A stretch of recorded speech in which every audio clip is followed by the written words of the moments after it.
हाय यार, ये राजस्थान में योजना चलती है। राजस्थान बीएड संबल योजना।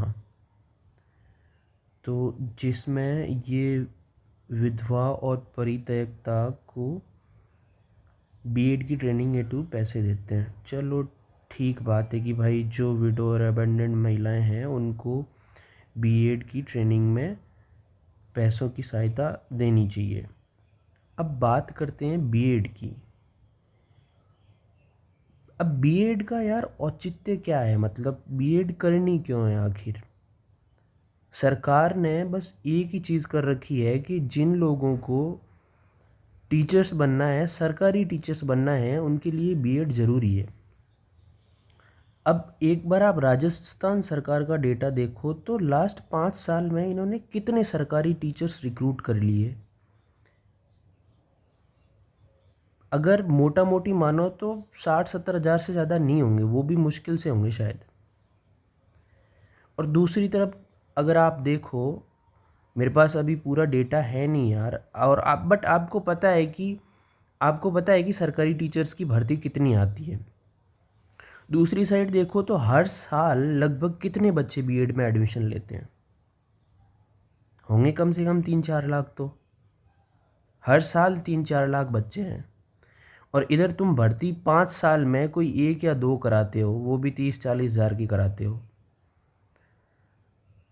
अब दूसरी साइड जो बच्चा हर बीएड के कोर्स में जो एडमिशन लेता है, अगर मोटा मोटी देखो ना तो जो सरकारी सीट्स है उनको छोड़ दो तो लगभग हर बच्चा 80,000 से 1 लाख के रुपए 1 लाख रुपीज़ के आसपास खर्च करता है बीएड के 2 साल कोर्स में।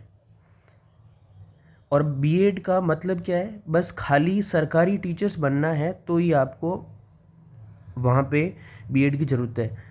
मतलब अगर थोड़ा स्टेटमेंट और करेक्ट करें कि भाई अगर आपको सरकारी टीचर्स के एग्ज़ाम में बैठना है तो उसकी प्री रिक्वायरमेंट है कि आपके पास बीएड की डिग्री हो। बाकी अगर आपको टीचर बनना है तो बीएड तो वैसे तो प्राइवेट में तो कोई पूछता नहीं है ज़्यादा। तो भाई सरकार क्यों न बस इतना बोल दे कि तुम्हें सरकारी एग्ज़ाम्स के टीचर्स के रिक्रूटमेंट में बैठने के लिए बीएड ज़रूरी नहीं है, बस कोई भी बैठ ले, पर जो क्वालिफाई करेगा टीचर्स का एग्ज़ाम उसको बीएड करनी ज़रूरी होगी। भाई बीएड का मतलब क्या है, बस वही ना कि बच्चों को पढ़ाना आना चाहिए, तुम्हें बच्चों को पढ़ाने की ट्रेनिंग दी जाती है।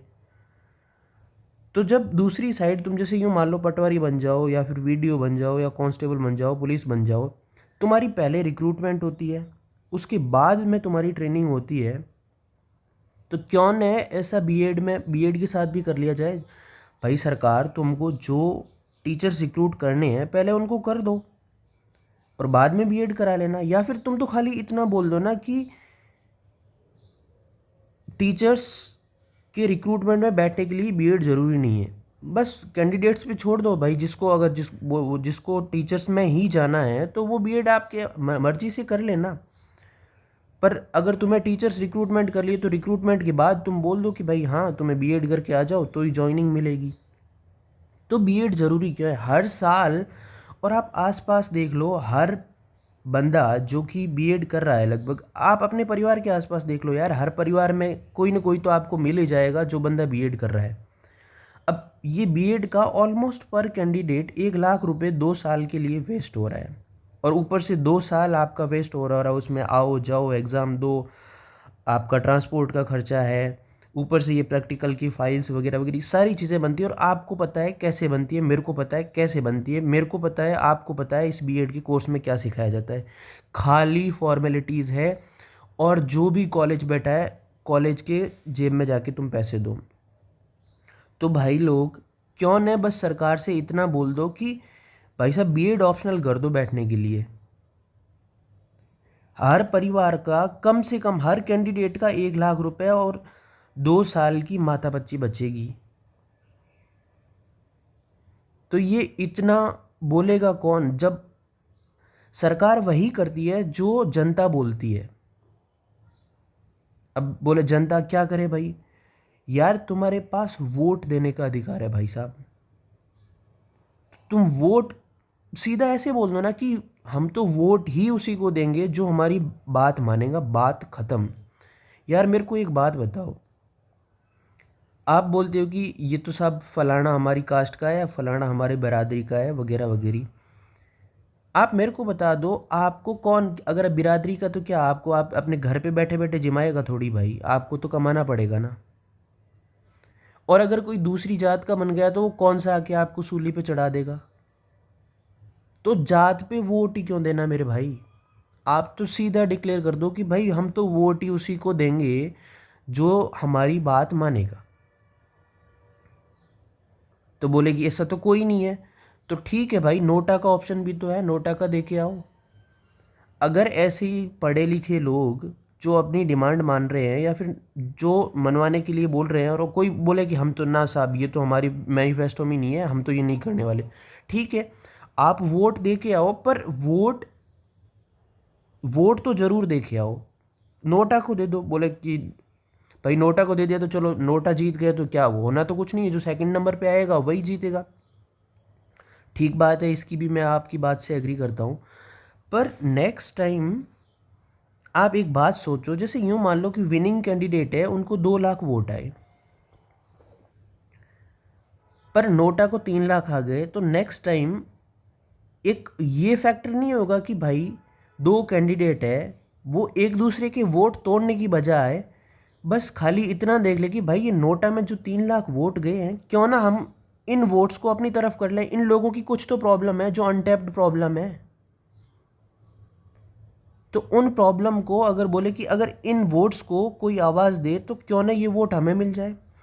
और एक बात बता रहा हूँ मेरे भाई, जनता में ये जो अपने पॉलिटिशियंस होते हैं, ये जीतने के लिए कुछ भी करेंगे। आप एग्जांपल ले लो राहुल गांधी जी का, भाई साहब उस आदमी ने पूरे भारत पैदल नापा है, क्यों भाई। भाई साहब पावर सबको अच्छी लगती है, और जीतने के लिए पॉलिटिशियन कुछ भी करेगा भाई, वो कुछ भी करेगा। आप तो बात मानो बस, एक बार आप अपनी मांगे रख के देखो। बोले साहब सरकार तो करती नहीं, हाँ सरकार नहीं करती, पता है भाई मेरे को नहीं करती सरकार, पर भाई वोट देने का अधिकार तो तुम्हारे पास है। मत दो वोट, उसी को दो जिसको, जो तुम्हारी बातें माने, और नहीं माने तो वोट दे के आओ, पर नोटा को दे के आओ, ताकि काउंट तो हो कि हाँ भाई इतने लोग हैं जो हमसे संतुष्ट नहीं है, हमारी बातों से संतुष्ट नहीं है।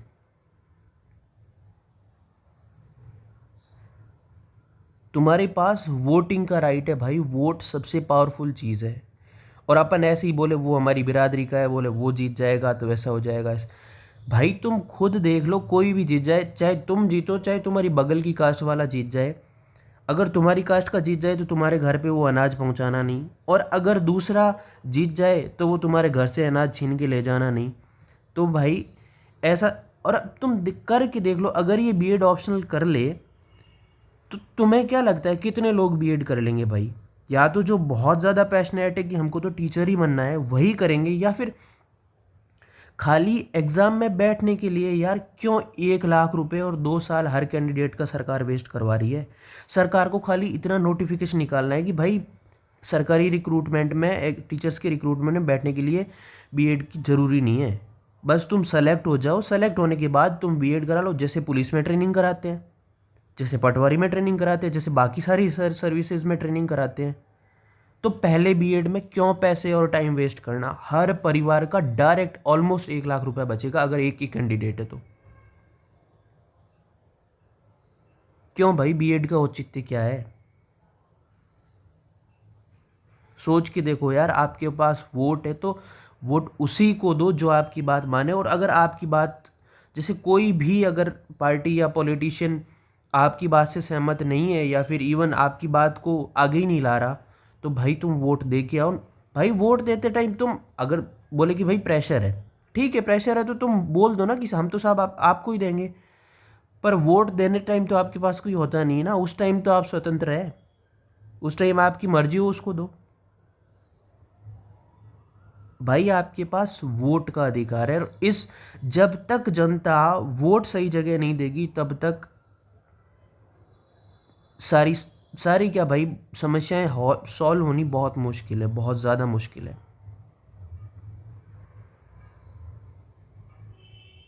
चलो ठीक है यार।